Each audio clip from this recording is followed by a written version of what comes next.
Welcome to Nation Now. I'm Pradeep Nambiar. In this program, we talk about news affecting the nation, Maharashtra and Mumbai. As you say, in every system there is a conflict between abiding law and arbitrary power. The test for every democracy, it stands or it falls according to its own choice. Whether it gives supremacy to the law or to the will of the people, whether it constitutes a moral association maintained by duty or a physical one kept together by force. Today, आज के programme में we are joined by the esteemed guest Ganesh Kankar साहब from the BJP, Arshad Admi साहब from the Indian National Congress and Mahmood Deshmukh from Aam Aadmi Party. Welcome everybody. Kankar साहब, welcome to the show. Azmi साहब, welcome to the show. Mahmood Deshmukh ji, welcome to the show. Namaskar sir. धन्यवाद. Thank you. नमस्कार. Kankar साहब, we'll begin with you from the BJP. कानकर साहब, आज all party meeting हो गए Maratha reservations के हिसाब से, और इस ऑल पार्टी मीटिंग में सभी पार्टियों ने सामने आकर सपोर्ट किया मराठा रिजर्वेशंस के लिए। शरद पवार साहब भी सपोर्ट किए, बोले कि I am for the resolution for the reservations. But ये सब चल रहा है। We saw violence in Beed में वायलेंस हो गया, अलग अलग जिले में वायलेंस हुआ। मनोज जारंगे पाटिल जी ने सबको कहा कि इट्स अ पीसफुल प्रोटेस्ट, तो सबको पीसफुली सब चीज करना पड़ रहा है, but still there is violence. Supriya Sule ji ने आलोचना किया, बोले कि Devendra Fadnavis ji, deputy CM, home minister has to resign.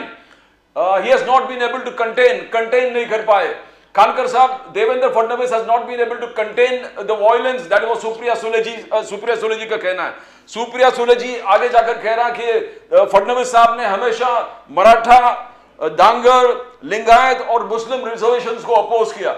Now this call, ये सुप्रिया सुले जी जिस प्रकार से कहा कि फडणवीस साहब has to resign, Kankar sahab, do you think that is right to say that? Kankar sahab, Supriya Sule ji का कितने लोग अभी उनके ही पार्टी में सुनते हैं ये मुझे पता नहीं है। और सबसे बड़ी बात यह है कि वो शरद पवार जी की बेटी है, और देवेंद्र फडणवीस जी का इस्तीफा लेना, ये थोड़ा सा, यदि आप मुझे समय देंगे तो मैं कड़ियों को जोड़कर आपको कुछ विषय बताना चाहूँगा कि महाराष्ट्र में इस वक्त जो वायलेंस हो रहा है, वो वायलेंस यदि आप देखेंगे तो प्रकाश सोळंके जो इस समय अजित पवार जी के गुट के साथ है, उनका घर जलाने की कोशिश हुई। क्षीरसागर, उनके तो घर में लोग बैठे थे, उस समय उनके घर पे अटैक किया गया और उनका घर जलाने की कोशिश हुई। कल उनकी सौभाग्यवती कैमरे के सामने आकर उन्होंने, बच्चे घर में थे और जो स्थिति उस वक्त हुई थी वो उन्होंने आपको बताई। जगह जगह पर लोग रास्ते पर रोककर, अब इसमें दो अर्थ इसके निकलते हैं। एक तो ये मराठा आंदोलन जो चल रहा है, तो इसमें मराठा आंदोलकों ने नेताओं को गांव में आने से बंदी की है। इसे हम मराठी में गांव बंदी कहते हैं। दैट इज ओके, ये शोभ है इतने साल का, ये मैं इसे मानता हूं, और ये अब रास्ते पर उतर आया है। लेकिन कोई भी आंदोलन हिंसा का समर्थन नहीं करता। इसके पहले भी महाराष्ट्र में मराठाओं के लाख लाख लोगों के मोर्चे निकले हैं। उसे कहावत आई, एक मराठा लाख मराठा। लेकिन उस सारे आंदोलन में यह कटाक्ष से बात रखी गई कि कोई पॉलिटिकल लीडर उस वक्त भाषण नहीं देगा। उस आंदोलन में जितनी युवतियां शामिल होती थी वो अपनी बात कहती थी, और वहां पर कोई पॉलिटिकल मंच नहीं होता था। आंदोलन शांति से होते थे। आज जो आंदोलन चल रहे हैं, इसके 10 गुना आंदोलन उस वक्त पूरे महाराष्ट्र में आंदोलन चला, लेकिन कहीं पर भी हिंसा नहीं हुई। अब मैं जो आपको बात गंभीरता से कह रहा हूं, तो प्रकाश सोळंके यह अजित पवार गुट के साथ इस वक्त महाराष्ट्र में है, उनका घर जलाया गया।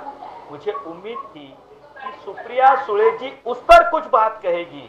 वह बार बार देवेंद्र फडणवीस जी के इस्तीफे की बात कहती है। देखिए, उसमें कुछ 2-4 लोग हैं ऐसे, उसमें एक संजय राउत है,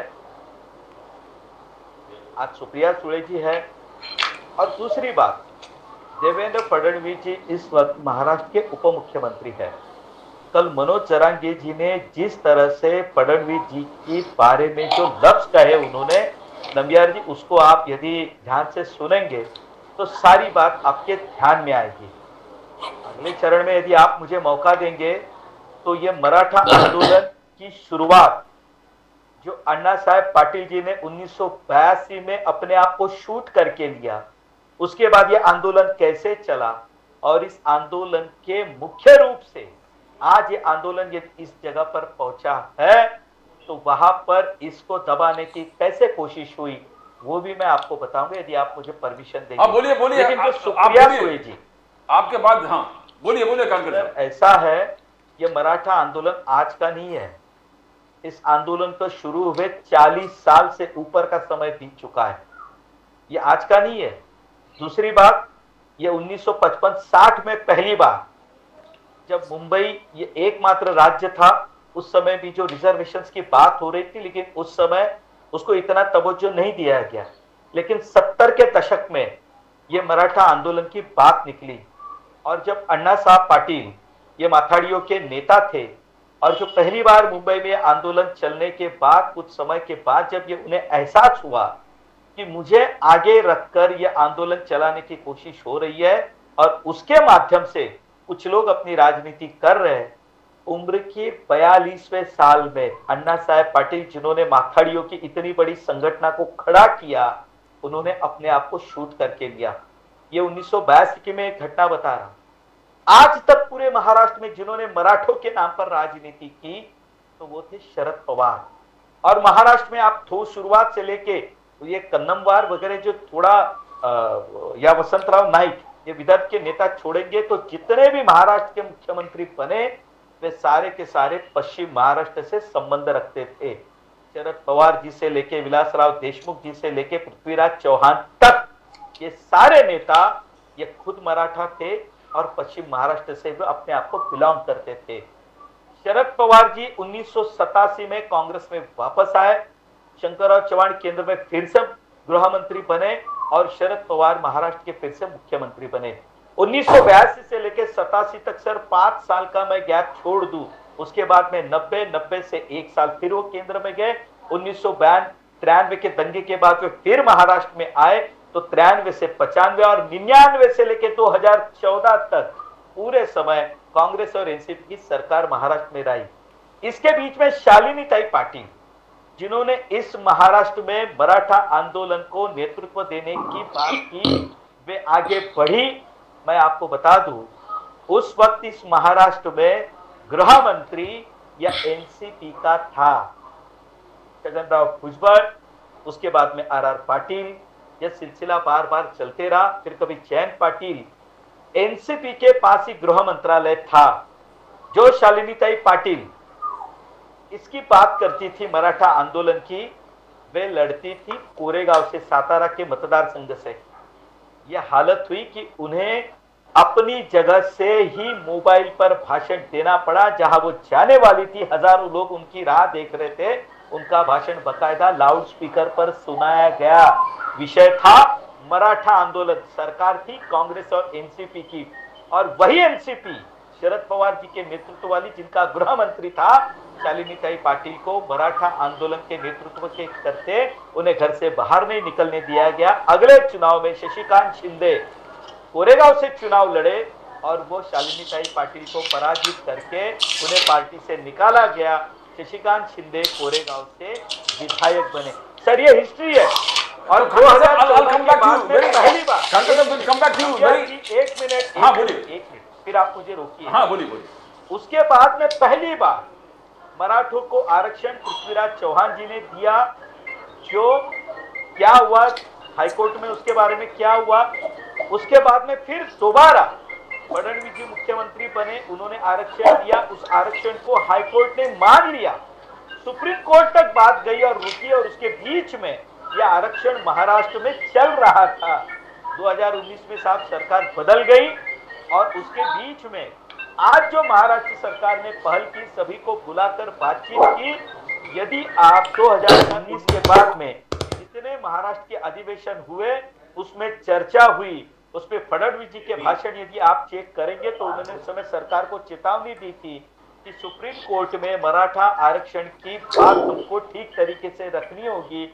हम तो जीत गए, अब सरकार बदल गई है। आज मैं आपको इसलिए इसका उदाहरण दे रहा हूं कि 8 से 9 महीने तो ये महाराष्ट्र में मराठों का आंदोलन चला, लेकिन उस समय जो आरक्षण दिया था वो हाईकोर्ट में भी टिका था। अब हार गए 2019 के बाद में सुप्रीम कोर्ट में। इसलिए सुप्रिया सुले जी जो आज बात कह रही है, तो उन्होंने आज कहां से म्यूट करूं? तो आजमी साहब, मैं आपके पास आता हूं। खानकर साहब, आप बीजेपी के खानकर साहब, आप सुन लिए जो भी कहा, उन्हें पूरा इतिहास दिया जो मराठा रिजर्वेशन के संघर्ष चला। पश्चिम महाराष्ट्र शरद पवार, जितने उन्होंने नाम लिए, कांग्रेस, एनसीपी जवाबदार है इसके लिए। आप सुप्रीम कोर्ट में हार गए, आप ढंग से पेश नहीं कर पाया और उसका भुगतान अब हो रहा है। आजमी साहब, मेरा आज ये कहना है, देखिए मैं किसी को जिम्मेदार नहीं मान रहा हूं, ये राजनीति जो है ना, कि जैसे ही शरद पवार जी की पार्टी सत्ता से बाहर होती है तो महाराष्ट्र में क्या राजनीतिक हालात होते हैं जो आज महाराष्ट्र देख रहा है। 6 महीने पहले महाराष्ट्र शांत था, यहाँ पर धनगरों का रिजर्वेशन होता है, आदिवासियों का रिजर्वेशन होता है, फिर किसान नासिक से निकलते हैं। ये 2.5 साल में नहीं निकले साहब। जब उद्धव ठाकरे जी की सरकार और शरद पवार सत्ता में थे साहब, कोई आंदोलन नहीं हुआ। आंदोलन होते थे तो शांति से होते थे। मेरा कहना यही है, और मैंने उदाहरण इसीलिए दिए कि हमारे समय पे हमने जो आरक्षण दिया वो 9 महीने तक हमने टिका के रखा। 2019 के बाद की जो स्थिति हुई वो मैंने आपको बताई। धन्यवाद। आजमी साहब, आपने सुना क्या बोले? जी जी बोलिए। आपने चौड़ा भाषण दिया, पर ठीक है, उसमें बहुत सारी बातें उन्होंने सही भी जो बताया वो गलत नहीं बताया, पर उसमें एक बात और, ये सब पूरी कहानी घुमाने के बाद कम से कम उन्होंने इस बात को मान लिया कि मराठा समाज को जो पहली बार जो रिजर्वेशन दिया गया वो कांग्रेस और एनसीपी की सरकार ने दिया, जिसके मुख्यमंत्री थे पृथ्वीराज चौहान जी। और उन्होंने दूसरी जो बात कही कि तब शांति से होते थे, अब शांति से क्यों नहीं हो रहे। मैं खामकर साहब से ये कहना चाहूंगा कि थोड़ा सा अगर आप नजर दौड़ाएंगे कि आपके उप मुख्यमंत्री और बाकी के बहुत सारे जो आपके मंत्री और दूसरे नेता हैं वो किस तरह की भाषा का इस्तेमाल कर रहे हैं इस आंदोलन के खिलाफ। वहां पर लाठी, जब इसके पहले जो कुछ दिन पहले लाठी चार्ज हुआ, उप मुख्यमंत्री जो फडणवीस जी हैं, वो उन्होंने कहा कि होम मिनिस्टर भी हैं वो, उन्होंने कहा कि उन्हें पता ही नहीं कि वो लाठी चार्ज कैसे हो गया। अब मुझे बताइए कि बगैर किसी होम मिनिस्टर की उसके इतना बड़ा ये हो सकता था क्या। दूसरी एक बात जो उन्होंने कही, इस मुख्यमंत्री ने जो जरंगे पाटिल साहब हैं उनके पास उन्होंने जाकर 30 दिन का टाइम उन्होंने खुद मांगा था इसके लिए, क्या 30 दिन में ये प्रॉब्लम सॉल्व हो जाएगा। उन्होंने कहा कि 30 की जगह 40 दिन का वक्त देते हैं। इनकी जिम्मेदारी बनती थी कि 30 दिन के अंदर ये अगर नहीं कर सकते थे तो उसके पहले जाके आंदोलनकारियों को समझाना चाहिए था। लेकिन हो क्या रहा था, महाराष्ट्र में तो लोग जो है सीएम खेल रहे थे। ये बात की चर्चा जोर से चल रही थी कि एकनाथ शिंदे जी का पद जाने वाला है, और उसी जोश में आकर उप मुख्यमंत्री फडणवीस जी ने मी पुनः येईल का वाला जो उनका वीडियो था वो ट्विटर पे डाल भी दिया। तो वो तो अलग खेल में लगे हैं। ये जो आंदोलन हिंसा देखिए, हिंसा का समर्थन नहीं किया जा सकता। आंदोलन इसके पहले मराठा समाज ने जो आंदोलन किया वो एक जगह पे नहीं था, बल्कि वो पैदल मार्च चले थे, और लाखों की तादाद में लोग पैदल मार्च चल के उतनी 100 किलोमीटर से ज्यादा का सफर तय करके मुंबई शहर आए। लेकिन इतना अच्छा, इतना सिस्टमेटिक और इतना डिसिप्लिन के साथ आए कि सभी पूरे महाराष्ट्र के लोगों ने उसकी तारीफ की थी। पर आज उस आंदोलन के उग्र हो जाने की वजह, जो सबसे बड़ी वजह यह है कि भारतीय जनता पार्टी के तमाम नेता, चाहे वो मंत्री हो, चाहे वो उप मुख्यमंत्री हो, चाहे दूसरे नेता हो, अपनी भाषा पे काबू नहीं रख पा रहे हैं। वो उठपटांग जो में बोल रहे हैं, या वीडियो आ रहे हैं कि भाजपा के नेता आंदोलनकारियों को जो है धमकी तक देने की बात कह दे रहे हैं। तो उग्र होने की वजह यही है और कोई दूसरी वजह नहीं है। अगर आप शांति के साथ, प्रेम के साथ बात करेंगे तो ऐसा कुछ नहीं होगा। लेकिन आप सत्ता के नशे में चूर हैं, आपको ऐसा लग रहा है कि आपकी सत्ता ही हमेशा रहने वाली है और आप ही हमेशा मुख्यमंत्री और उप मुख्यमंत्री रहने वाले हैं। तो ये नशा जो है ये इस आंदोलन को उग्र बना रहा है। Arshad, now I'll come with Deshmukh sahab. Mehboob Deshmukh ji, आपने सुना, Kankar sahab, I'll just come to you. Let's begin with the Aam Aadmi Party. आप आज सुप्रिया सुले जी ने along with मराठा, डांगर, लिंगायत और मुस्लिम रिजर्वेशन के बात की। मुस्लिम रिजर्वेशन के बारे में सुप्रिया सुले जी ने किए बात। आम आदमी पार्टी, महबूब देशमुख, आप इसमें कैसे देखते हो? क्या मुस्लिम रिजर्वेशन इस मराठा रिजर्वेशन के साथ इश्यू है? सुप्रिया सुले जी ने क्यों मुस्लिम रिजर्वेशन के बारे में बात किया? ऐसा है प्रदीप जी, आवाज आ रही है? हाँ बिल्कुल बिल्कुल, बोलिए। हाँ, ऐसा है प्रदीप जी, सुप्रिया सुले जी ने जो अभी कहा, आपने जैसे कहा मराठा समाज के साथ अब लिंगायत समाज के लिए रिजर्वेशन मांग रही है, धनगर समाज के लिए रिजर्वेशन मांग रही है और मुस्लिम समाज की बात भी कर रहे हैं, है ना?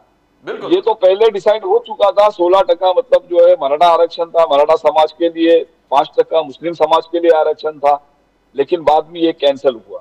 अब ये मेरे पहले गणेश खामकर जी ने बताया, अरशद आजमी जी ने बताया कि ठीक है, ये पहले की कहानियां हैं, इसके अंदर जाके मतलब नहीं। इसमें आप प्योरली राजनीति हो रही है, पॉलिटिक्स की जा रही है।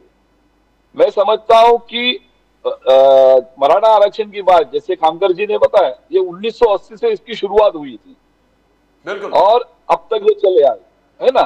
और अगर वाकई में कोई भी सरकार, इनकी अगर इच्छा शक्ति होती, इस रिजर्वेशन वाकई में इस समाज को रिजर्वेशन मिलना चाहिए, तो मैं समझता हूं इसमें अब तक हम लोग कामयाब हो गए। रिजर्वेशन का मसला जो है ये केंद्र सरकार का मसला है।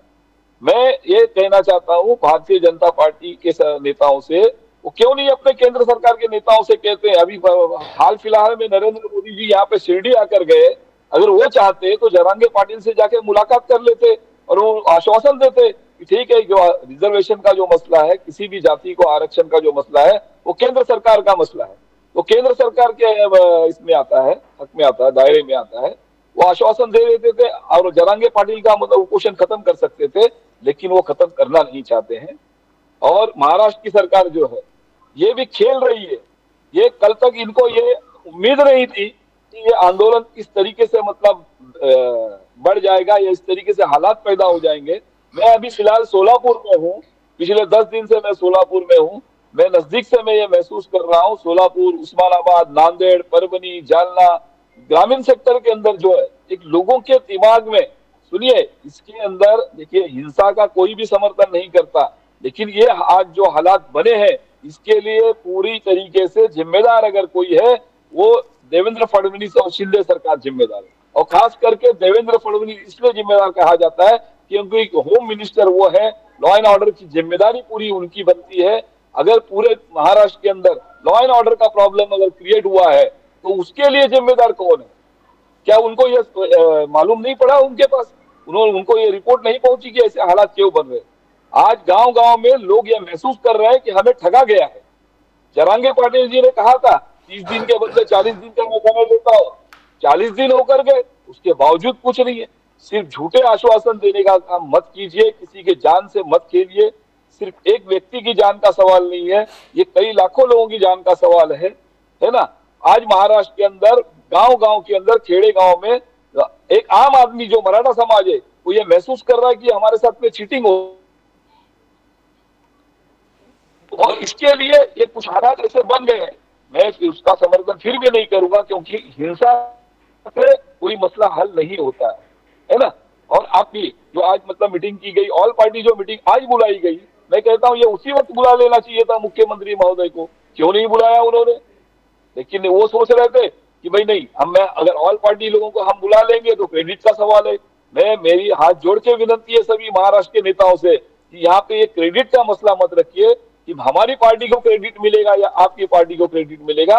ये बात इसको बाजू में रखिए और सभी पार्टियां मिलके मराठा आरक्षण कैसे दे सकता है, मराठा समाज को कैसे हम आरक्षण दे सकते हैं, उसके बारे में गंभीरता से विचार करना चाहिए। और इसका जो भी एक ड्राफ्ट तैयार करके केंद्र सरकार को त्वरित भेज देना चाहिए और मराठा समाज को आरक्षण दिलाने की कोशिश करना चाहिए। Khankar sahab, you want to reply to what Arshad Azmi sahab जिस प्रकार से बोले, उन्होंने कहा ना, how want you react? First react to that and then will come back to the question. Khankar sahab, First of all, Nambiar ji, I congratulate both the spokesperson, especially the spokesperson belongs to Aam Aadmi Party. क्या sir मुझे आम आदमी party के प्रवक्ता बता पाएंगे जो इतना, यानी उन्होंने जिस तरह से कहा, तो मुझे लगता है कि हम यहाँ पर बात कर रहे हैं, शायद 2 मिनट में लेटर टाइप हो जाएगा, केंद्र सरकार के पास जाएगा, रात को नोटिफिकेशन निकलेगी और उसमें हम ही लोग अड़ंगा डालकर बैठे हुए। सर क्या आप बता पाएंगे कि रिजर्वेशन की मर्यादा कितनी सुप्रीम कोर्ट में डाल के रखी है, उसके बावजूद यदि आरक्षण देना है तो उसमें क्या कठिनाई होती है, जरा आप बता पाएंगे सर? आप महाराष्ट्र के इंटीरियर में घूम रहे। ऐसा है, सुनिए, बिल्कुल सही कहा आपने। अगर ये जैसे आपने जो सवाल मुझसे किया है ये 50% का है। सुप्रीम कोर्ट का वर्डिक्ट है कि 50% के ऊपर हम आरक्षण दे नहीं सकते। अगर सुप्रीम कोर्ट का ऐसा कहना है तो फिर आपकी सरकार कैसे कह रही है कि हम देंगे? आप मुझे बताइए ना। देखिए, हमारी तो महाराष्ट्र में सरकार भी नहीं है, हम तो कह भी नहीं रहे।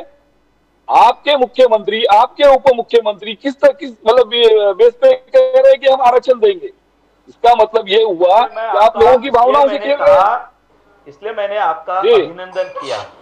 आपका जो मैंने अभिनंदन किया उसका मतलब शायद अभी आपके ध्यान में आया होगा कि आप प्रवक्ता बन के यहाँ पर आए हुए हैं और आप जिस तरह से मुझे बता रहे हैं, और ये हम लाइव चर्चा कर रहे हैं कि मानो जैसे अभी जीआर टाइप हो गया, रात को दिल्ली चला गया, सवेरे वो कानून बनकर वापस आएगा। अब ये सुप्रीम कोर्ट ने कुछ बातों के लिए आप पर निर्बंध डाले हुए हैं, नहीं आपके हाथ में है न मेरे हाथ में है। 50% के ऊपर आप रिजर्वेशन यदि देना चाहते हैं उसके लिए स्पेशल अमेंडमेंट करता है, और वो अमेंडमेंट केंद्र सरकार के हाथ में भी नहीं है। शायद आपको जानकारी नहीं होगी तो जानकारी लीजिए। इस पर जो तमिलनाडु सरकार का उदाहरण जरा सुन लीजिए, अभी मैं आपको आपकी जानकारी के लिए बता देता हूँ। आप बाद में मेरे बात को आप जो आपको प्रतिक्रिया देनी आप दे सकते हैं। तमिलनाडु सरकार और जिस पूरे देश की सरकारों ने आरक्षण की मर्यादा को बढ़ाया हुआ है, तो उस मर्यादा को बढ़ाने के लिए जातिगत गणना, साथ ही में इकोनॉमिक वीकर सेक्शन के कानून के तहत यह उन्हें साबित करना पड़ता है कि इस राज्य में इतनी जनता या इतने नागरिक इस सुविधा से वंचित है, इसको हम आरक्षण के बगैर, जिसको 10% आरक्षण अभी हमने इकोनॉमिक वीकर सेक्शन में दिया हुआ है, वहां जोड़कर उसके आरक्षण में बिठाकर हम ये दे सकते हैं। लेकिन ये देने के लिए आपको उसका डेटा फिगर देनी पड़ती है, जो आगे चलकर सुप्रीम कोर्ट में उस बात को हमें साबित करना पड़ता है। अब गलती ये हुई है कि हाईकोर्ट में जब फडणवीस जी महाराष्ट्र के मुख्यमंत्री थे, तब हमने जो आरक्षण दिया था वो हाईकोर्ट ने मान लिया था। ये बात शायद आप दोनों भूल गए होंगे कि हाईकोर्ट ने ये माना था। हाँ ठीक है, इस डेटा को हम मान लेते हैं, लेकिन उसके बावजूद, और याद करिए उस समय भी फडणवीस जी ने बार बार कहा था कि मुझे पता है कि जैसे हम इस आरक्षण को घोषित करेंगे उसके खिलाफ कोर्ट में जाने के लिए कुछ लोगों को तैयार किया जा रहा है, और वो कौन कर रहा है ये हमें पता है। और ये बात आप भी जान लीजिए, ये सारी बातें आपको भी पता होगी। लेकिन जब सुप्रीम कोर्ट में जाने के बाद जब मुकुल रोहतगी ने बार बार ये कोर्ट से कहा, ये बार बार ये कहा कि आप हमें समय बढ़ा कर दीजिए, आप हमें समय बढ़ा कर दीजिए, ये 4 बार हुआ सुप्रीम कोर्ट में साहब, 4 बार हुआ। जबकि उसके बाद मेरे इधर तो आवाज ही नहीं है, कोई बात हुई थी अकेला होकर हाईकोर्ट में ये हमने बात कही थी, तो उस हाईकोर्ट की बात को मान लिया गया था कि हाँ, ये महाराष्ट्र सरकार ने जो डेटा दिया हुआ है उसके आधार पर जो आरक्षण दिया गया, इस बात को हम मान लेते हैं। तो ये आप जो कह रहे हैं, अब ये सुनने के बाद मुझे हंसी आती है कि साहब जब तक आप 50% के ऊपर आपको आरक्षण देना है, तो आरक्षण देते समय वो आरक्षण आप कौन से आधार पर देना चाहते हैं ये आपको साबित करना पड़ता है। ये बच्चों का खेल नहीं है। और इसीलिए शिंदे समिति जब बनाई गई है, जो अपना रिपोर्ट दे रही है, उसके आधार पर ही हमें सुप्रीम कोर्ट में ये बातें रखनी पड़ेगी और सुप्रीम कोर्ट को बाध्य करना पड़ेगा कि हाँ, 50% का आरक्षण जो आपने हमें कहा था, लिमिट दी थी, उसके ऊपर यदि हम जाकर आरक्षण देना चाहते हैं तो इन बातों को आप गौर कीजिए और आप आरक्षण दीजिए। जो बाकी स्टेट्स ने दिया है तो उन्होंने फैक्ट्स एंड फिगर के साथ ये सारी बातें वहां पर रखी, तब जाकर सुप्रीम कोर्ट ने उस बात को माना है जो हमने महाराष्ट्र की सरकार ने, हमने ये फैक्ट्स एंड फिगर नहीं रखे थे। जो 9 महीने ये आरक्षण रहा था 2019 के पहले, तो वो फिगर्स हमने जो दिए थे उसको हम वहां पर बाद में साबित नहीं कर पाए, ये सरकार की गलती है। और उस समय सीएम कौन थे, अब उन पर मैं दोष नहीं दूंगा। ये दोष देकर राजनीति मरने वाला काम भारतीय जनता पार्टी नहीं करती। और आप सभी लोग ले जाकर केवल एक व्यक्ति को टारगेट कर रहे, तो उसका मतलब हम समझ रहे साहब, ये पूरी आपकी जो मंशा है ना, उसमें एक व्यक्ति आप पर अकेला भारी पड़ रहा है, सभी लोग लेकर, और उसी के कार्यकाल में ये आरक्षण टिका। अब कांग्रेस के जो प्रवक्ता कह रहे हैं कि मैं आपने एक बात तो मानी साहब, मैं तो बात मानूंगा ना, जो इतिहास लिखा जाता है उसको गहरा हम गलत तो साबित नहीं कर सकते, लेकिन वह भी आरक्षण जो पृथ्वीराज जी ने दिया था वो नहीं टिका था। ये आप बात भूल रहे हो। ये पृथ्वीराज चौहान जी गलत थे या वो गलत थे, मुझे आगे साबित करना नहीं है साहब। जब हम आरक्षण की बात करेंगे तो उस आरक्षण को मर्यादा के ऊपर जब हम देना चाहते हैं ना, तो कुछ फैक्ट्स एंड फिगर्स और सुप्रीम कोर्ट के निर्देश के बाद में देते हैं। इस बात को थोड़ा समझ लीजिए, अच्छा होगा। एक बात मैं पूछना चाहता हूं कि ये जो मराठा आरक्षण हाई कोर्ट में टिका और फिर सुप्रीम कोर्ट में नहीं टिका, उसी के साथ साथ 5% मुस्लिम रिजर्वेशन भी था जो हाई कोर्ट में भी टिका और सुप्रीम कोर्ट टिका।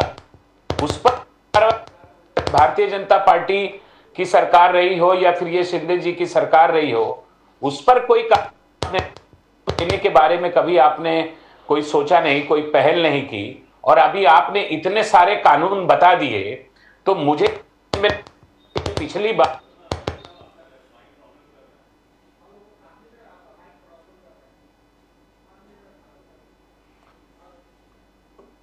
बोलिए।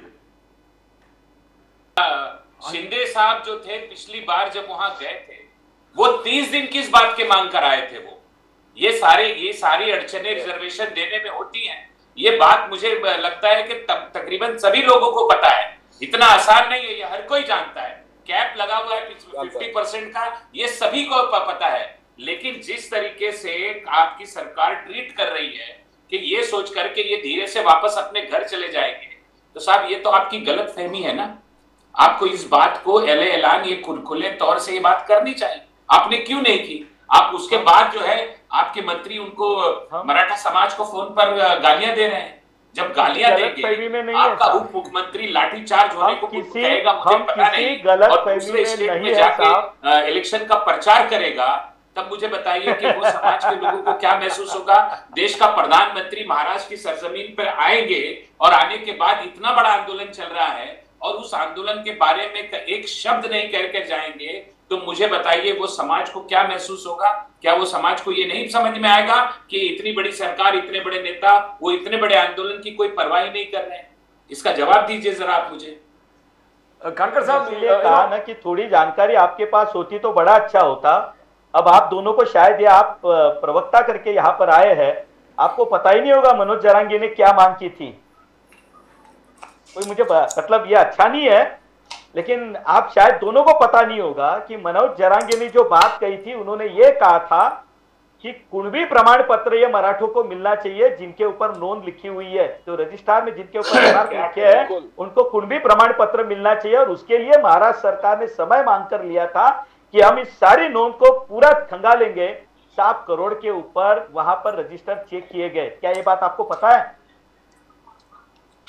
सब पता है खानकर साहब, सुनिए, फिर आप ये सब जानकारी है। कुंभी प्रमाण पत्र बांटना शुरू कर दिया है। सुनिए, आप जब बार बार हमसे ये पूछ रहे हो तो समय क्यों मांगा गया था, समय क्यों मांगा गया था? वो फैक्ट्स एंड फिगर सरकार ने लोगों के सामने भी रखे हैं कि भाई इसके भीतर हमने 1 करोड़ रजिस्टर चेक किए कि भाई किन लोगों के पास ये कुणबी प्रमाण पत्र की जो मांग आप कर रहे हो, तो कुणबी प्रमाण पत्र किन लोगों के पास है। अब मैं भी मराठा हूं, मैं आपसे कुछ बातें छुपाऊंगा नहीं, मैं भी मराठा हूं। अब मराठों की जो मांग है, अब इस समय जिन लोगों ने पहले मराठों का आंदोलन चलाया और वो स्ट्रेट वे मराठा आरक्षण की मांग कर रहे थे, क्या उनमें से आज कोई आकर ये कह रहा है कि नहीं हम कुणबी प्रमाण पत्र लेने को तैयार है? कितने नेताओं ने ये कहा कि हम कुणबी प्रमाण पत्र लेने के लिए तैयार है? अब जो मांग आ रही है वो कुणबी प्रमाण पत्र सरसकट मराठा समाज लेने के लिए तैयार है या फिर 16% जो आरक्षण की मांग की गई है वो सीधे सीधे हम रिजर्वेशन में से चाहते हैं? अब ये कोई बात स्पष्ट नहीं कर रहा है। और बात मुझे अच्छे लगे कांग्रेस के प्रवक्ता की, साहब जो 5% आरक्षण की आप बात कर रहे हो, साहब आपकी 2.5 साल सरकार थी, आपने एक भी कांग्रेस पार्टी ने मोर्चा नहीं निकाला साहब। शायद आप कई प्रचार में रहे होंगे या राहुल गांधी जी देश के बाहर चले जाते 50-50 दिन, तो शायद उसके भीतर वो भी भूल गए होंगे। तो 2.5 साल में आपने क्यों नहीं कोई मोर्चा निकाला? आपको हमने तो नहीं रोका था साहब, और हमने ये भी नहीं कहा कि भाई आप मोर्चा मत निकालो, आपको पूरी छूट थी। कानकर साहब, वी वुड महमूद देशमुख जी, आप सुन रहे हो? महमूद देशमुख जी, आप सुन रहे हो कानकर साहब ने क्या कहा? इज द गवर्नमेंट, देखिए खामकर साहब, नहीं बिल्कुल सही कहा। देखिए खामकर साहब ने जो कहा ना कि भाई 5% के बारे में है, बोलिए बोलिए। 2.5 साल सरकार थी, किसी ने मतलब 5% माइनॉरिटी आरक्षण की बात नहीं की, ये सही बात है। एक मिनट, तो बोलिए बोलिए देशमुख जी, बोलिए। Are we getting Arshad Azmi साहब का फ्रेम ठीक करें आप, यू कैन कीप 3 फ्रेम्स। तो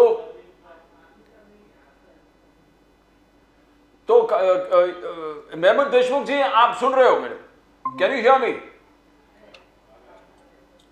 Kankar sahab, the entire thing is the government serious now? As the Congress जिस प्रकार से बोल रहा था कि prime minister Modi he came to Maharashtra, और एक बार भी जिक्र नहीं किया कि इस रिजर्वेशन पर पूरे महाराष्ट्र जल रहा था। The prime minister no showed any concern, and parliament का स्पेशल सेशन तब हुआ था। वुमेन्स रिजर्वेशन तो ठीक है, you talk about women's empowerment, women's bill was, नारी शक्ति अधिनियम पास हुआ, but we never talked about, everybody thought that Maharashtra के मराठा रिजर्वेशन के बारे में कुछ होगा, तो there also there was no mention. तो इसमें कांग्रेस को ऐसा लगता है कि is the government serious? Is the government serious? That was what Azmi साहब वाज आस्किंग, कि मोदी साहब भी आए महाराष्ट्र में, special session of parliament was called, there also, तो how we going, is the government serious Kankar sahab? देखिए नम्बियार जी, एक तो ऐसा है कि राजनीति करने के लिए रोज सवेरे प्रेस लेना, ये जो काम है ना साहब, जो रोज सवेरे मुर्गे चिल्लाते हैं 9 बजे, आप उस पर मत जाइए। मनोज जरांगी जो उपोषण लेकर बैठे हैं और उन्होंने जो मांग की है, क्या आपने उस मांग को ध्यान से सुना है साहब? वो क्या कह रहे हैं? इसके पहले मराठों के आंदोलन हुए, उस पर क्या मांग थी, क्या हमने उसका एनालाइज किया है सर? उस समय जो मराठों के मोर्चे निकले, तो मराठों ने स्पष्ट रूप से ये कहा कि हाँ, महाराष्ट्र में मराठा समाज यह आर्थिक दृष्टि से अब पिछड़ चुका है, इसीलिए उसे रिजर्वेशन मिलना चाहिए। जो 1980 के दशक में मांग थी, उस मांग में धीरे धीरे 2010 के बाद में जो बात आई है, तो उसमें काहे का वॉल्यूम कम करो। यस यस, बोलिए बोलिए खानकर साहब। दूसरी बात, मनोज जरांगे जो बात कह रहे हैं, वो आप बात को समझिए। पहले उन्होंने ये कहा कि आप मराठा समाज को आरक्षण नहीं दे सकते, उसमें संवैधानिक तकलीफ है। तो मैं ये कहना चाहता हूं कि आप मराठा समाज को सीधे सीधे कुणबी समाज में इन्वॉल्व करके उनको सर्टिफिकेट देना शुरू करो। अब इसमें तकलीफ यह है साहब कि मैं भी मराठा हूं, मेरे गांव में भी कुछ लोगों के पास सर्टिफिकेट है, लेकिन मैं कल जाकर तहसील के ऑफिस में बैठूंगा और बोलूंगा कि मुझे कुणबी का सर्टिफिकेट दे दो, तो साहब वो वैसे नहीं मिलता है। रजिस्टर में मेरे पुरखों की उसी प्रकार की कोई नोंद होनी चाहिए। फैक्ट ये है कि जब मराठवाड़ा ये निजाम शाही से जुड़ा हुआ था, उस समय जितने लोगों की नोंद वहां पर थी, उन लोगों को सीधे सीधे आपने कुणबी सर्टिफिकेट देने चाहिए, ताकि सारा मराठा समाज कुणबी हो जाएगा। ये मांग बीच में आई। अब फैक्ट ये है कि करोड़ सवा करोड़ कागज खंगालने के बाद में भी जो मनोज जरांगे की मांग है, वो नहीं कर पा रहे आप। और दूसरी बात, हमने 40 दिन हमने इसीलिए मांगे थे कि 40 दिन में हम ये सारे के सारे तथ्य हम पूरे कर पाए। साहब जब सुप्रीम कोर्ट में जाते हैं ना, तो जो सवेरे 9 बजे मुर्गे चिल्लाते हैं, वो बात करके बात नहीं रखी जाती साहब। सुप्रीम कोर्ट के जज के सामने आपके फैक्ट्स एंड फिगर्स रखने के बाद में सुप्रीम कोर्ट ने उस बात को, पहली तो बात उसको एडमिट करके लेना चाहिए। एडमिट करने के बाद में उस पर बहस होती है। साहब जो फैक्ट एंड फिगर हम नहीं रख पाए, तो सुप्रीम कोर्ट आपकी बात को एडमिट करके ही नहीं लेगा। और जो 40 दिन की बात चल रही है, तो हमने 40 दिन ये कहा था कि जरांगी जी जो कह रहे हैं कि जो सारे कुणबी के कुणबी सर्टिफिकेट आप सबको दे दो, तो साहब उसकी नोंद तो होनी चाहिए। मैं यहां पर बैठा हूं, मैं मराठा हूं, कल मुझे लगा कि किसी और समाज के नाम पर मैं सर्टिफिकेट लेना चाहता हूं और आप मुझे खुश करने के लिए दीजिए, तो साहब उसको फैक्ट्स एंड फिगर में बिठाना पड़ेगा। मेरे पुरखों की वहां पर नोंद तो करनी पड़ेगी कि बिना नोंद के आप किसी को भी सर्टिफिकेट देंगे। तो कानकर साहब, there is a problem also. अभी नारायण राणे साहब ने कहा कि I am not a Kunbi, तो ये वी हैड कदम साहब, रामदास कदम जी कह रहे कि हम लोग कुणबी सर्टिफिकेट लेंगे नहीं, तो एक बहुत बड़ा इशू हो गया है। तो इस इशू को साहब वही बात मैं आपको बता रहा हूं कि देखिए, हम इस बात को समझ ही नहीं पा रहे। फडणवीस जी इस्तीफा दो, फडणवीस जी इस्तीफा दो, बराबर है ना, क्योंकि फडणवीस जी है, उन्होंने विधानसभा में कहा था मेरा पानी उतरता देख समुद्र किनारे घर मत बना लेना, मैं समंदुरु मैं लौट कर आऊंगा। अब लौट कर आने के बाद क्या हुआ हम देख रहे। अब साहब नंबियार जी, मराठा समाज को जो हम आरक्षण की मांग कर रहे हैं, तो ध्यान में रखिए, हमने एसटी के लिए आरक्षण की सीमा निश्चित की है। अब धनगर समाज जो आरक्षण मांग रहा है, उसकी ये मांग है कि आप हमें आदिवासियों के साथ जोड़ दो। आदिवासी समाज ये कहता है कि हम धनगर समाज को साथ में लेना नहीं चाहते। अब आप इस बात को भी देखिए कि कुणबी समाज के लिए रिजर्वेशन का एक कोटा तय किया हुआ है। अब जो आप आरक्षण देना चाहेंगे, तो आपको यह आरक्षण इकोनॉमिक बैकवर्ड क्लास में बिठाकर देना पड़ेगा। केवल आपके कहने से आरक्षण हम नहीं दे सकते। जो बाकी राज्यों में आरक्षण उन्होंने दिया हुआ है, तो बाकी राज्यों, उसमें तमिलनाडु की सबसे पहली बात हम कहते हैं, तो तमिलनाडु ने जो आरक्षण दिया हुआ है, तो जातिगत व्यवस्था को उन्होंने सुप्रीम कोर्ट के सामने रखा और उस व्यवस्था को सुप्रीम कोर्ट ने एक्सेप्ट करने के बाद वहां पर है। अब मैं जो बात कह रहा था, जो 1980 के दशक में किसकी सरकार थी साहब, शालिनीताई पाटिल ने जब यह आंदोलन उठाया तो महाराष्ट्र में किसकी सरकार थी? 95 से 99 तक 4.5 साल तक ये भाजपा सेना की सरकार थी। उसके बाद 99 से लेकर 2014 तक 15 साल यह कांग्रेस और राष्ट्रवादी की सरकार थी ना साहब। तो उस विषय में क्यों नहीं पहल की गई? ये पहल कब की गई? जब आखिरी साल था, पृथ्वीराज चौहान जी वर्षा बंगले से बाहर जाने के लिए अपना सामान बांधने की तैयारी कर रहे थे, उस समय आपने दिया। ये आपको भी पता था। मैं ये केवल कहने के लिए नहीं कह रहा हूं। फडणवीस जी ही ऐसे व्यक्ति थे और उनके मुख्यमंत्री पद के कार्यकाल में 9 महीने यह आरक्षण टिका और उस समय जिन मराठों ने आरक्षण के लिए आवेदन किया था, उनको उस समय वो प्रमाण पत्र मिला भी।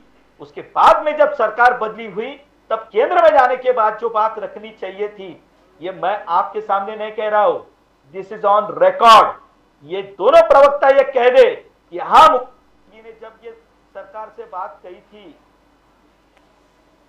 तो उस समय ये बार बार रोहतगी ये कह रहे थे कि आप हमें समय बढ़ा कर दीजिए, आप हमें समय बढ़ा कर दीजिए, आप हमें समय बढ़ा कर दीजिए।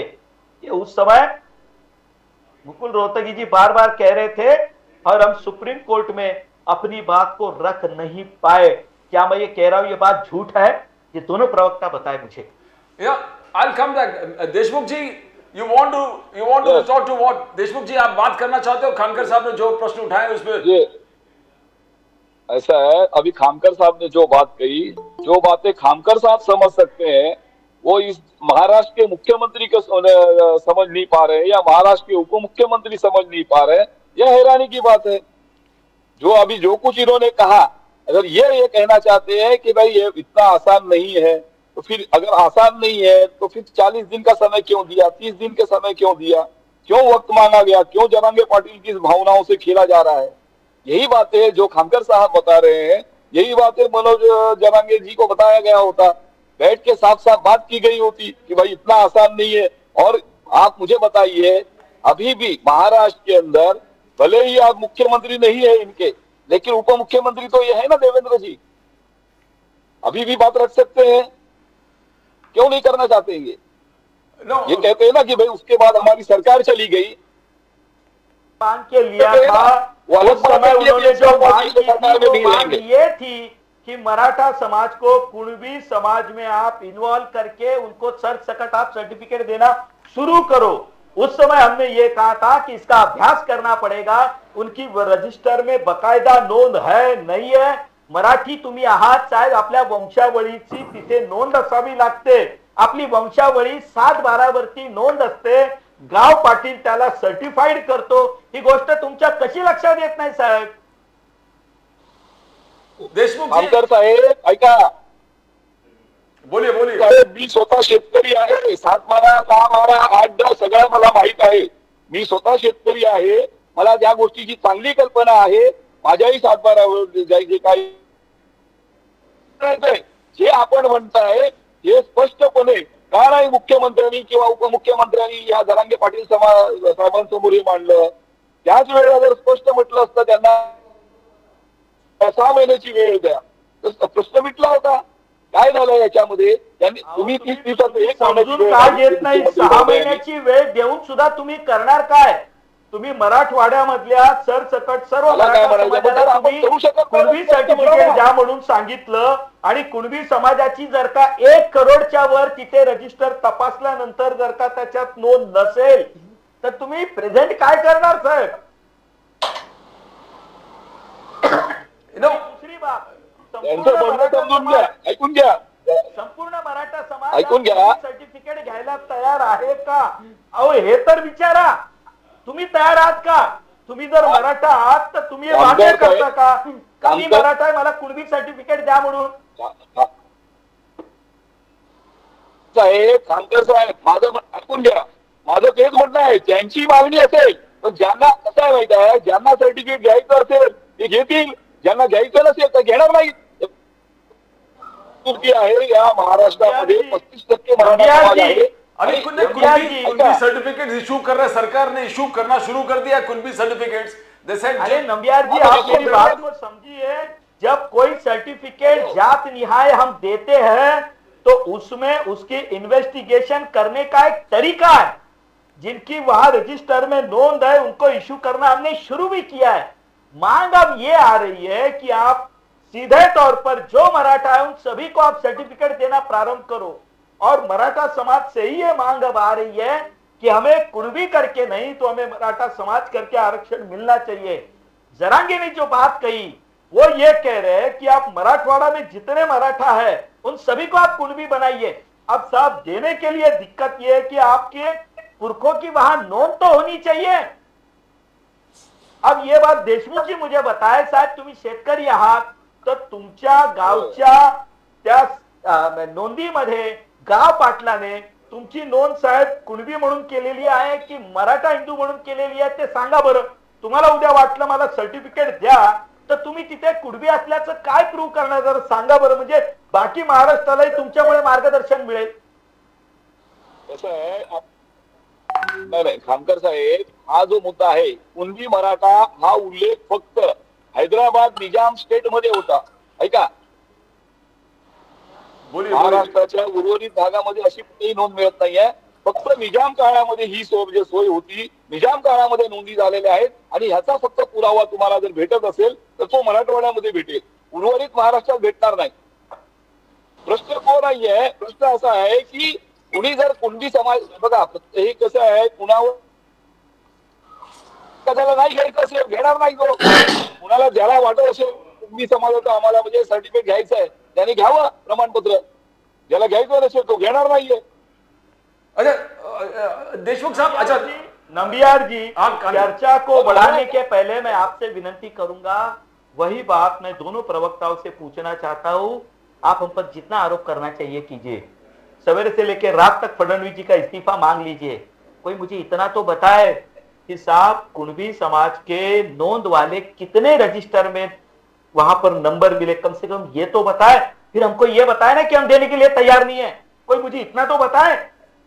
मैं उसी बात को तो दोहरा रहा हूं आपसे।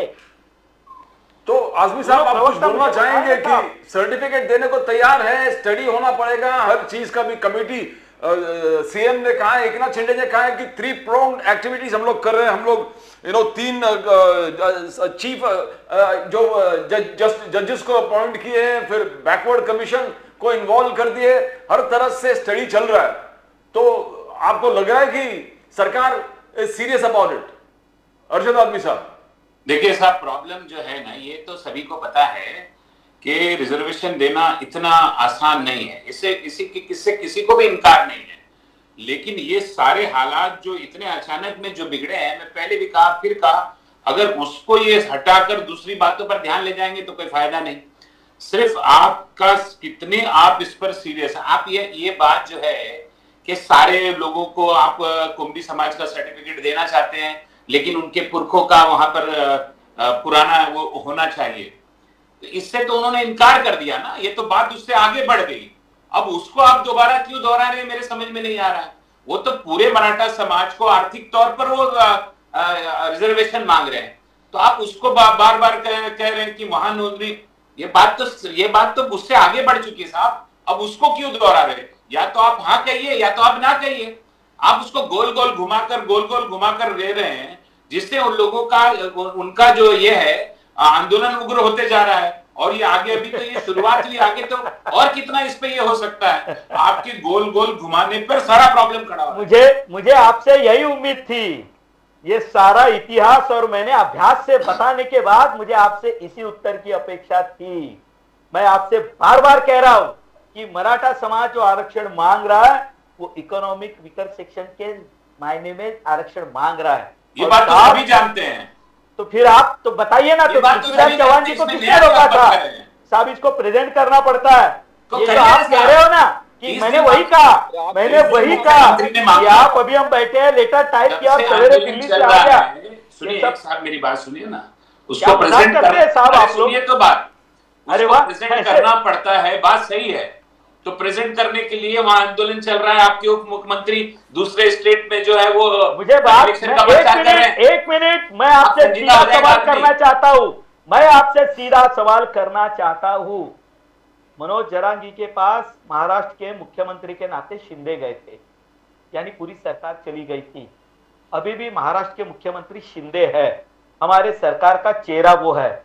मैं एक बात स्पष्ट कर देना चाहता हूं कि शिंदे महाराष्ट्र के मुख्यमंत्री है, वो हम सबके नेता है, as a whole party leader करके वे वहां पर गए थे।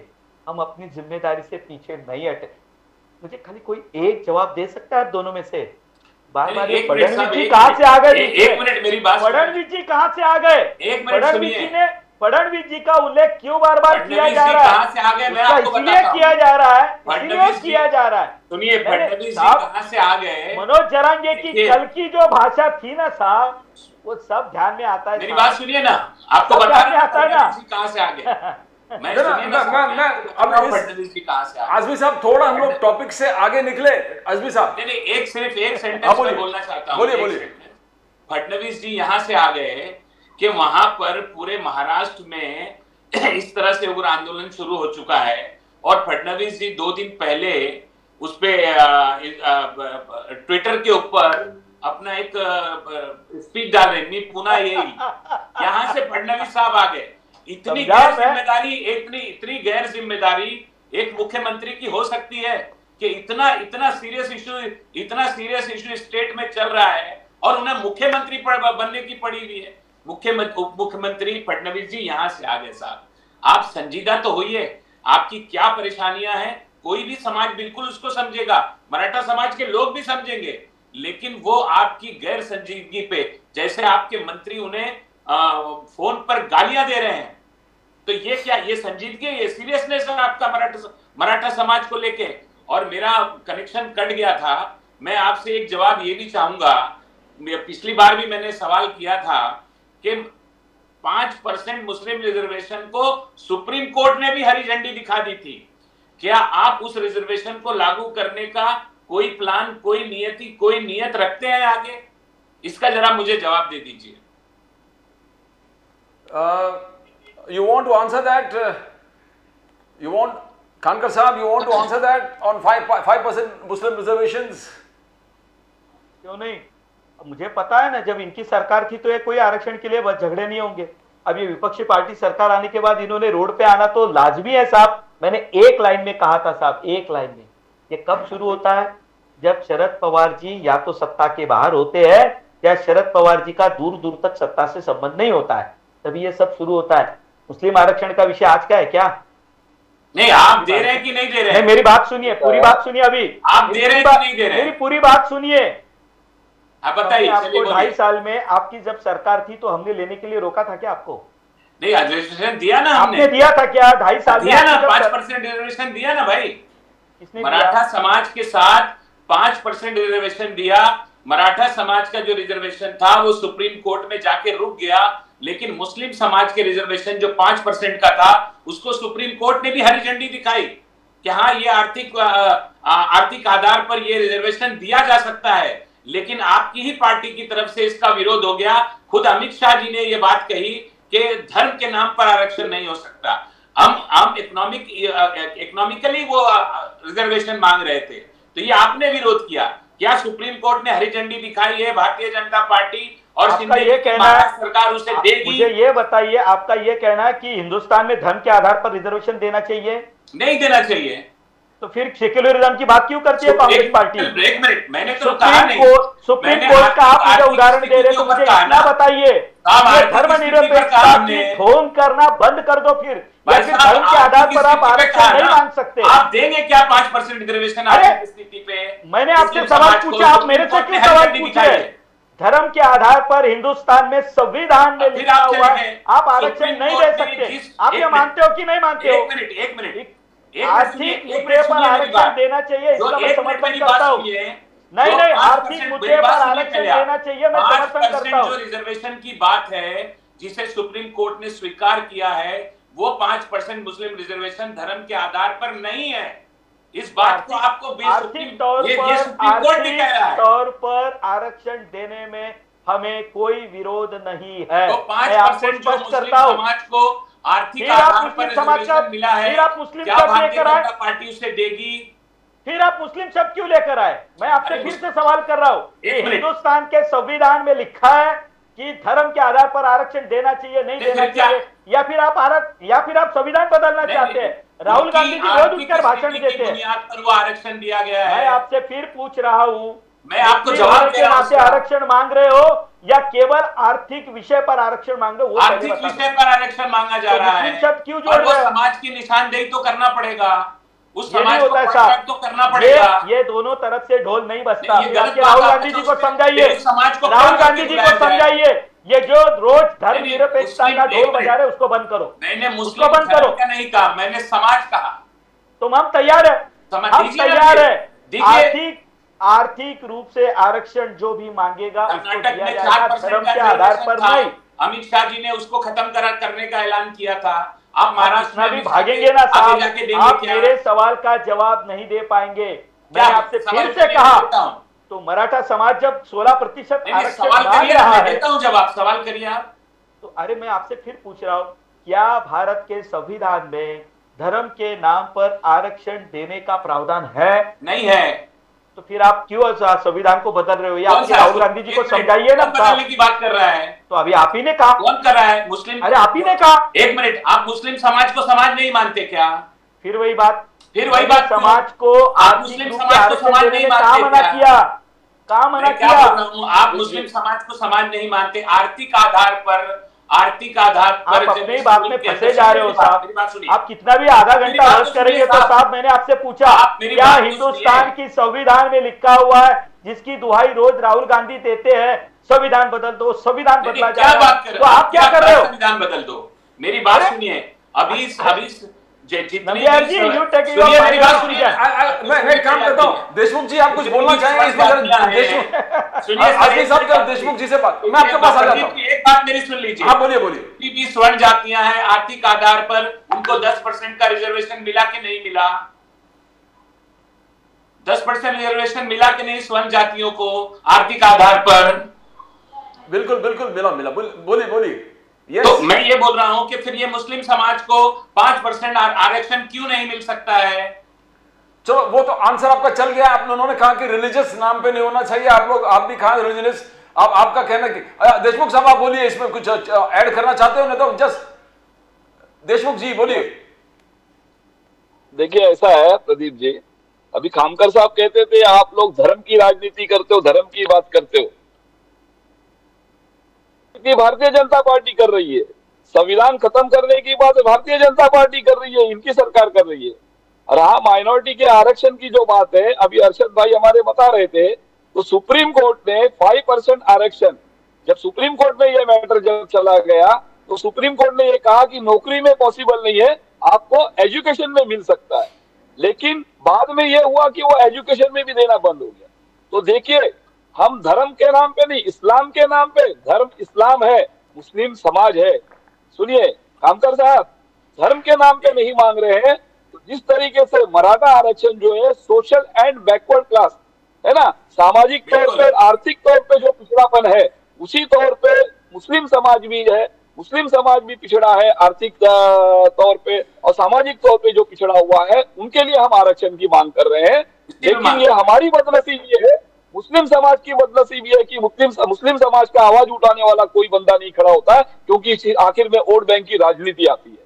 आप समझे? और रही बात, सुनिए, धर्म की बात कर रहे हो, तो धर्म के नाम पे हमने राजनीति नहीं की है। धर्म के नाम पे अगर इस देश के अंदर अगर कोई राजनीति अगर कर रहा है तो सिर्फ भारतीय जनता पार्टी धर्म की राजनीति कर रही है। हिंदू मुस्लिम की राजनीति तो आप लोग कर रहे हैं, आप लोग धर्म के नाम पे बांटने की बात कर रहे हैं। और अभी अरशद भाई ने बताया, हकीकत है, कर्नाटक में इस देश के गृह मंत्री जाके अगर कहते हैं, पब्लिक मीटिंग में कहते हैं कि हम मुसलमानों को आरक्षण नहीं देंगे। इस देश के अंदर 17 से 20 करोड़ मुस्लिम आबादी है। और मैं आपकी जानकारी के लिए प्रदीप जी वो कहना चाहूंगा, सिर्फ मुस्लिम समाज है, एक बोझ नहीं है। इस देश की अर्थव्यवस्था में मुस्लिम समाज का भी योगदान काफी बड़ा है, इसको आप समझने की कोशिश कीजिएगा। ये बोझ नहीं है मुस्लिम समाज, देश की आर्थिक व्यवस्था में भी मुस्लिम समाज का योगदान है। उसी तौर पर इस टॉपिक से मांग करता है तो क्या गलत कर रहा है? इस टॉपिक से थोड़ा डाइवर्ट कर लेते हैं हम लोग। केजरीवाल जी कल ईडी के सामने पेश होगा, राहुल गांधी जी का कहना है, इससे हम लोग एक लास्ट राउंड करके थोड़ा, तो क्या आजमी साहब आपसे बात करता हूं कि राहुल गांधी जी जिस प्रकार से कहा कि पेगासस के बाद अभी स्नूपिंग हो रहा है एप्पल आईफोन्स का, उन्होंने कहा कि बहुत सारे ऑपोजिशन लीडर्स को तकलीफ हो रहा है, मैसेज आ रहा है कि device is compromise by state sponsored attackers. तो क्या सरकार के तरफ से कोई इस प्रकार से स्नूपिंग हो रहा है मोबाइल्स में? राहुल गांधी जी ने कहा कि मैं अपना मोबाइल सरकार को देने को तैयार हूं, आप स्नूप करने की जरूरत नहीं है, मेरा एक खुला किताब है। तो ये स्नूपिंग के जो पेगासस के बाद अभी जो नया सिलसिला चालू है, उसमें कुछ बोलना चाहेंगे, फिर हम लोग जरा आगे बढ़ते हैं। देखिए, ऐसा है कि हालांकि ये सवाल प्रदीप जी आपको हमारे कामकर साहब से करना चाहिए था। सवाल ये, देखिए, पिछले कई सालों से ये बात तो हर आदमी को साफ तौर से दिखाई दे रही है कि भारतीय जनता पार्टी जो है वो हर तरह की कोशिश कर रही है विपक्षी पार्टियों पर और विपक्षी नेताओं पर शिकंजा कसने के लिए, उनके ऊपर हर तरह से उनको रोकने की, उनकी आवाज को दबाने की कोशिश की जा रही है। इसके पहले पेगासस में भी वही हुआ। अभी जो आज कल आईफोन अलर्ट जो आया, एप्पल का जो अलर्ट आया, वो कांग्रेस के साथ साथ दूसरी तमाम विपक्षी पार्टियों के बड़े नेताओं को भी आया। तो मुझे ये समझ में नहीं आता कि आप सत्ता में हैं और आप इतने बड़े बड़े दावे करते हैं कि आपने ये काम कर दिया और वो काम कर दिया, उसके बाद भी आपको विपक्ष की इतनी ज्यादा चिंता क्यों पड़ी है कि आप उनके फोन टैप भी करना चाहते हैं, उनकी क्या रणनीति है वो भी करना चाहते हैं, जबकि आपने सारा पूरे देश की काया पलट कर दी है, पूरी दुनिया में आपका डंका बज रहा है, ऐसा आप कह रहे हैं, तो फिर डर किस बात का? तो देखिए, ऐसा है कि हर उस आवाज को ये दबा देना चाहते हैं, चाहे वो राहुल गांधी की हो, चाहे दूसरे विपक्षी पार्टियों की हो, जो सरकार से सवाल पूछ रहे हैं और सरकार को जनता के बीच में जो बेनकाब कर रहे हैं। ये बात पूरी तरह से लोग को समझ में आ रही है कि 10 साल में सरकार ने आर्थिक तौर पर अगर किसी को फायदा पहुंचाया तो वो सिर्फ एक कंपनी अडानी है जिसको फायदा पहुंचाया और देश के 80 करोड़ लोगों को इस हालत में खड़ा कर दिया कि वो 5 किलो अनाज के ऊपर अब निर्भर होकर अपनी जिंदगी को गुजार रहे हैं। अब ये सब चीजों पर जब चर्चा होती है तो सरकार बौखला जाती है, तो कभी संजय सिंह को जेल डाल देती है, कभी महुआ मित्रा के ऊपर ईडी और उनकी इंक्वायरी शुरू हो जाती है। ये घबराहट है, इससे ज्यादा और कुछ नहीं, पर लोगों, देश की जनता को ये सारी चीजें समझ में आने लगी। खानकर साहब, I'll come to you. Deshmukh साहब, we'll wind up with you your answer. Deshmukh जी, केजरीवाल जी को ईडी ने बुलाया, केजरीवाल जी को जो सुप्रीम कोर्ट ने कहा सिसोदिया साहब के बेल में कि 338 करोड़ का मनी ट्रेल है और उसका इन्वेस्टिगेशन होना चाहिए, 8 महीना लगेगा शायद और 8 महीने का टाइम दे दिया है। तो बीजेपी का कहना है कि ये पूरे स्कैम केजरीवाल जी के अप्रूवल के बगैर होगा नहीं। एक तो ये मुद्दा है, दूसरा इवन राघव चड्ढा जी के फोन के भी ये मैसेज आया कि your phone is been probably snooped by सरकार के एजेंसीज। तो दोनों मुद्दे पर बात करेंगे, फिर गणेश कानकर साहब से वाइंड अप कर लेते हैं। बोलिए नंबियार जी, आई मे इंटरप्ट यू। बोलिए। ये एप्पल ने मैसेज दिया कि सरकार की एजेंसी आपका फोन ये कर रही है, कौन सा अलर्ट है, आप क्या बात कर रहे हैं? There is a notification. No. Sir, Nambiar ji, please clear first. Is there any notification that any government agency is hacking your phone? Raghav Apple Chedda company has sent the notification about hacking, or there may be anything, but not there involve any government agency name. state sponsored, correct? State sponsored attack. So let me clear. State sponsored. Let me clear. I am as a spokesperson of BJP Maharashtra. बिल्कुल समझ गया। दुनिया में जिससे चाहिए अपने phone check करवा लो। मैं आज बता रहा हूं क्योंकि अभी संसद का अधिवेशन आने वाला है। ये सारे जो मुद्दे पैगासस ये कब आते हैं? जब संसद का अधिवेशन 10-15 दिन या 4 दिन पे आता है ना, तब ये सारे मुद्दे आते हैं। और मुझे हमको राहुल गांधी जी को हमने बहुत अच्छी तरह से समझ लिया है। या G20 होता है, वो यूरोप में जाके देश का डंका बजाते हैं। ये अटल जी वाली सरकार नहीं है कि जब अटल जी संसद में होकर इंदिरा गांधी जी को दुर्गा का नाम दे। लेट मी क्लियर नंबियार जी। बोलिए ना। दुनिया में किसी भी एजेंसी के पास जाए और अपने फोन चेक करवा ले। सरकार ने इस विषय के बारे में ना कुछ कहा है, ना एप्पल ने भी सरकार के ओर से कोई नोटिफिकेशन नहीं किया है। Let me clear you. Thanks. State sponsored attackers, शायद उन्होंने कहा। बोलिए देशमुख जी, आप बोलिए, फिर कानकर साहब विल वाइंड अप विद कानकर साहब आंसर। एक तो केजरीवाल जी को बुलाया India against corruption, Kejriwal ji को ईडी ने बुलाया, और राघव चड्ढा वगैरह को मैसेज आए हैं, नोटिफिकेशन। बोलिए। ठीक है, कोई बात नहीं। ऐसा है, कल अरविंद केजरीवाल जी ईडी ऑफिस में जाएंगे और अपना स्टेटमेंट रिकॉर्ड करवाएंगे। अगर लगता है तो हमको तो उम्मीद है कि जहां तक हमारी जानकारी ऐसा है कि हो सकता है कल मतलब ईडी उनको भी अरेस्ट करने की कोशिश करे, क्योंकि इसके पहले हमने जो देखा है मनीष सिसोदिया जी के साथ में जो हुआ, हमारे नेता संजय सिंह जी के साथ में हुआ, हो सकता है कि कल वो अरविंद केजरीवाल जी को भी अरेस्ट करने की कोशिश करेंगे। इसमें कोई हैरानी की बात नहीं है। इससे एक बात साफ जाहिर होता है, देखिए 6 महीना पहले भी अरविंद केजरीवाल जी को बुलाया गया था, उनकी इंक्वायरी की गई थी, उनसे पूछताछ की गई थी, उस वक्त भी कुछ नहीं निकला। संजय सिंह जी की इंक्वायरी में भी कुछ नहीं निकल रहा है, मनीष सिसोदिया जी की इंक्वायरी में कुछ नहीं निकल रहा है। उसके बावजूद सिर्फ खेला जा रहा है, ये राजनीतिक मतलब एक तरीके से डराने की कोशिश की जा रही है। एक चीज तो क्लियर है कि अभी 6 महीने में लोकसभा चुनाव है, भारतीय जनता पार्टी की सरकार, केंद्र सरकार जो है हर मोर्चे पे फेल हो चुकी है।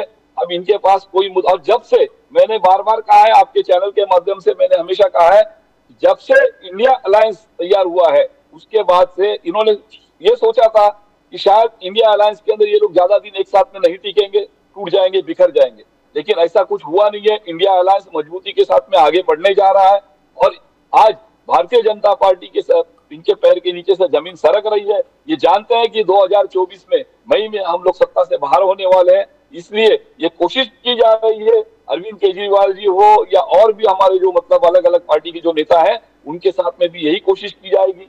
उठा के इनको हो सकता है अरेस्ट किया जाएगा, झूठे केसों में बंद किया जाएगा, ये मुमकिन है, इसमें कोई हैरानी की बात नहीं है। लेकिन मैं आपके चैनल के माध्यम से एक बात कहना चाहता हूं कि भले ही कल अरविंद केजरीवाल जी को ये अंदर डालने की कोशिश करेंगे, हो सकता है अरेस्ट करेंगे, लेकिन आम आदमी पार्टी का कार्यकर्ता डरने वाला नहीं है, झुकने वाला नहीं है, ईमानदारी से डटे रहने वाला है। दूसरी बात, मैं आपको एक बात कहना चाहता हूं, अभी खामकर साहब कहते हैं ना, ये बहुत ईमानदारी की बात है, ये कहते हैं, है ना, इनके पंतप्रधान में जो भोपाल में इन्होंने कहा था, यही अजीत पवार है जो आज इस महाराष्ट्र के उप मुख्यमंत्री है, जिनपे इन्होंने पब्लिक मीटिंग में कहा था कि 70,000 करोड़ का घोटाला करने वाला राष्ट्रवादी का नेता है। और होता क्या है, 2 दिन बाद में वो इस महाराष्ट्र के अंदर उप मुख्यमंत्री बन जाता है। आपकी नीयत पे भी शक है। खानकर साहब नहीं, आप अगर वाकई में ईमानदारी से काम कर रहे हैं तो फिर सिर्फ विरोधी पक्ष के लोगों के ऊपर ही क्यों अटैक कर रहे हो? उनकी इंक्वायरी कर रहे हो, उनको बुला रहे हो, उनको झूठे केसेस में डाले जा रहे हो, और वाकई में इस महाराष्ट्र के अंदर, मैं तो महाराष्ट्र की बात करना चाहता हूं, महाराष्ट्र में ऐसे कई नेता है, लंबी चौड़ी लिस्ट निकलेगी, जिनके ऊपर मतलब ईडी की इंक्वायरी लग गई, वो कल भारतीय जनता पार्टी में चला जाता है, वो वॉशिंग मशीन में चला जाता है, भारतीय जनता पार्टी के वॉशिंग मशीन में चला जाता है, वो पवित्र हो जाता है, स्वच्छ हो जाता है, साफ हो जाता है। तो ये डबल स्टैंडर्ड की नीति आप बदल दीजिए। और मैं कहता हूं, अगर वाकई में अगर आप ईमानदारी से काम करना चाहते हैं, तो जिनको जिनको आप भी जानते हो, खामकर साहब, है ना, आज मैं तो समझता हूँ भारतीय जनता पार्टी का जो ओरिजिनल कार्यकर्ता है, वो बेचारा गरीब परेशान है, उसको कुछ नहीं मिला। लेकिन ये कानकर साहब, अलग अलग पार्टी से जो लोग गए हैं, है ना, राहुल गांधी जी का कहना है कि opposition is being targeted, Kejriwal ji का कहना है कि ऑपोजिशन टारगेटेड, ऑपोजिशन को टारगेट कर रहे हैं। You heard both of them, you heard Azmi sahab, you heard Deshmukh ji. Will conclude with your comments. Khankar sahab. Nambiar जी, आखिर में मैं जहां पर बैठा हूं वहां पर फूल नहीं है, वरना मैं कांग्रेस और आम आदमी पार्टी को इंडिया अलायंस के लिए जो उन्होंने अलायंस किया हुआ है उसकी बधाई के लिए मैं यही से उनको फूल देता, मैं उनको कांग्रेचुलेट करता। खाली वो दोनों कल आप फिर से नंबियार जी डिबेट रखिए, क्या वो दिल्ली और पंजाब में आम आदमी पार्टी और कांग्रेस का अलायंस रहेगा, ये अपने नेताओं से जरा एक बार पूछ के कल डिबेट में हम फिर से बैठेंगे। ये एक बात रही। दूसरी बात ऐसा है साहब कि जो 10 साल में हुआ है ना साहब, तो ये कितना भी कहे, इनका काम है कहना, कुछ तो लोग कहेंगे, लोगों का काम है कहना, वो कहते रहे। कल ऐसा है कि जब दिल्ली में मनोज सिसोदिया जी का बेल एप्लीकेशन जब हाईकोर्ट ने नहीं माना, तब ये आम आदमी पार्टी के प्रवक्ता तो बहुत कुछ कहते हैं, लेकिन उन्होंने सीधे सीधे कल एक फिगर का उल्लेख किया, और जो फिगर का उल्लेख किया है सर, दैट इज सीरियस। अब ये सीरियस इसीलिए बनता है कि जब ये फिगर आता है ना साहब, तो फिगर आने के बाद who was the leader of that government, तो अरविंद केजरीवाल जी उस समय नेता थे, इसलिए उनको ईडी ने बुलाया हुआ है। ये कोई केंद्र सरकार ने नहीं कहा कि भाई उन्होंने फिगर का, ये सुप्रीम कोर्ट में जब एलिगेशन चलते हैं वहां पर जो चर्चा होती है उसमें सुप्रीम कोर्ट ने जो कल कहा है, शायद ये आम आदमी के पार्टी के प्रवक्ता एक बार उसको पढ़ ले। अब जो बार बार बात कही जा रही है ना, अडानी अडानी अडानी अडानी अडानी, तो ये आप भी सुन ले और कांग्रेस के प्रवक्ता भी सुन ले। साहब 1987 में भारत में वर्ल्ड कप हुआ था, तो उस वर्ल्ड कप को रिलायंस ने स्पॉन्सर्ड किया था, और उस समय मुकेश अंबानी थे रिलायंस ग्रुप के चेयरमैन। आदमी साहब, क्या आपको पता है क्या कि रेयन के जो धागे होते हैं ना साहब, उसकी मोनोपोली अंबानी को किसने दी थी, और वो बरसों तक एक ही कंपनी को, एक ही सरकार बार बार उसका लाइसेंस रिन्यू करके दे रही थी, किसी और को नहीं दे रही थी। थोड़ा जांच लीजिए। दूसरी बात, ये जो आपके नटवर लाल जी थे, थोड़ा उन्होंने जो गेहूं और इसका आयात करने की पॉलिसी के बारे में सरकार से बाहर जाने के बाद मनमोहन सिंह जी और इंदिरा गांधी जी के बारे में जो उनके किताब में स्टेटमेंट पढ़ी है ना, तब वो एक लाइसेंस एक ही परिवार को 20-20 साल तक किसने दिया, थोड़ा ध्यान से पढ़ लीजिए। और रही बात अडानी जी की, तो गए 10 साल में अडानी जी को मोदी जी की सरकार ने क्या दिया, और 1995 के बाद जब शरद पवार जी आपके केंद्र में मंत्री थे, उस समय उन्होंने अडानी को क्या क्या दिया। गोवा में आपकी सरकार थी, दिगंबर कामत चीफ मिनिस्टर थे, तो वहां के सारे पोर्ट बिफोर मनोहर पर्रिकर जी चीफ मिनिस्टर बनते 2009-10 की मैं बात कर रहा हूं, 14 नहीं साहब, उस समय अडानी को कितने गोवा के पोर्ट मिले, जरा एक बार कल कच्चा चिट्ठा लेके आइए, हम फिर से चर्चा में बैठेंगे साहब। नहीं नंबियार जी, लास्ट में हाँ। क्या है, राजू श्रीवास्तव जी आज रहे नहीं, वो बार बार ये कहते थे कुछ लेते क्यों नहीं, तो बार बार ये अडानी जी पे बहस मत करिए, कुछ नया मुद्दा ढूंढिए जो लोगों को अच्छा लगे, तो मैं आपसे बहस करने के लिए कल फिर वापस बैठूंगा। ठीक है सर, थैंक यू। अरशद, आपका आवाज नहीं, अरशद आजमी साहब आपका आवाज नहीं आ रहा, we can't hear you. Will conclude sir, आपकी पार्टी आपकी आवाज को दबा रही है। खानकर साहब, एक बात बोलूंगा मैं कि आपने सही बताया कि 87 का वर्ल्ड कप किसने किया, रेहान धागा जो है वो किसको मिला, उसके बाद और अलग अलग जो पोर्ट का बताया, ये सारे अलग अलग उद्योगपति थे। नहीं, जरा भी नहीं, मैं ये आपको आज जो उदाहरण है जो ना, सुनिए आसमान सुनिए से सुनिए नीचे- सुन लीजिए नहीं पहले नहीं मेरी नहीं बात। नहीं बात नहीं सुन लीजिए पहले। मैं आपको बात कुछ सुनिए तो मेरी परिवारों बात के तो बारे में बता रहा हूँ भाई साहब, मेरी बात जिसके तो पूरी लाइसेंस होने आपने दीजिए। रिन्यू किए थे। भाई साहब मेरी बात तो पूरी होने दीजिए। मैंने कहा नहीं कहा अडानी 2014 में अडानी कंपनी पैदा हुई, ऐसा मैं बिल्कुल नहीं कह रहा हूं। मैं ये बात कह रहा हूं कि देश में और भी उद्योगपति थे और भी लोग थे। दूसरी बात, ये तो इंटरनल बातें हो गई। राहुल गांधी जी सवाल जो बेसिक उठा रहे हैं वो तो आप ध्यान में ला ही नहीं रहे। अगर हिंदुस्तान में भारतीय जनता पार्टी की सरकार अडानी जी को आसमान, जमीन और पाताल तीनों दे दे, लेकिन साहब कम से कम वो 20,000 करोड़ रुपए कौन सी शेल कंपनियों के, बेनामी कंपनियों की डिफेंस सेक्टर में लगे हैं, उसके नाम तो बता देना चाहिए। उस पर आपत्ति खड़ी हो रही है। आई थिंक वी बच शुड जाएंगे साहब, सेक्टर में आप पैसा- आप बच जाएंगे, सेक्टर के अंदर आप आप इस तरह बच का काम कर रहे जाएंगे। हैं। राहुल गांधी जी के 2019 के भाषण चेक करिए, वो एक सभा में 3,000 करोड़ कहते हैं, उसके आधे घंटे के बाद 4,000 करोड़ कहते हैं, हाँ, बराबर है। उसके आधे वैसे ही- घंटे के बाद वो वैसे ही 6,000 करोड़ वैसे ही कहते हैं। मोदी जी- Thank वैसे ही- you. Modi Thank you. जो है- It has been a fantastic वैसे debate. ही बात- वैसे ही Fantastic Modi debate. 100 crore Very, बोले, very 100 करोड़ बोले। elegant debate. Azmi Saab, very good. We'll conclude the debate. Thank you, Kankar Saab. Thank you, Azmi Saab. Thank you, Deshmukh Saab. It has been fantastic debate. Very cordial exchange of talks. It's a very, Thank you. for viewers to hear. Very nice for the viewers to hear. Thank you all so you, much. sir. Thank you. Thank you all. Thank you, sir. Thank you. जय Bhavani. Thank you so much. Thank you so much. जय Hind. That's, as we say, in every system that we began with, there's a conflict between abiding law and arbitrary power. The violence that is perpetuated across Maharashtra needs to stop. We need to control them. The establishment is working and everybody is working along with that. As we always conclude the preamble to the Constitution, we, the people, hereby resolve to constitute India into a sovereign, socialist, secular, democratic republic and to secure to all its citizens justice, equality, liberty and fraternity. We always talk that the 4 pillars of our Constitution should remain intact eternally. And it is our duty that our politicians, any party that is in power, work towards protecting the basic fundamental structure of the Constitution. That's all from Pradeep Nambiar. More news tomorrow about the nation, Maharashtra and Mumbai. It's bye for now.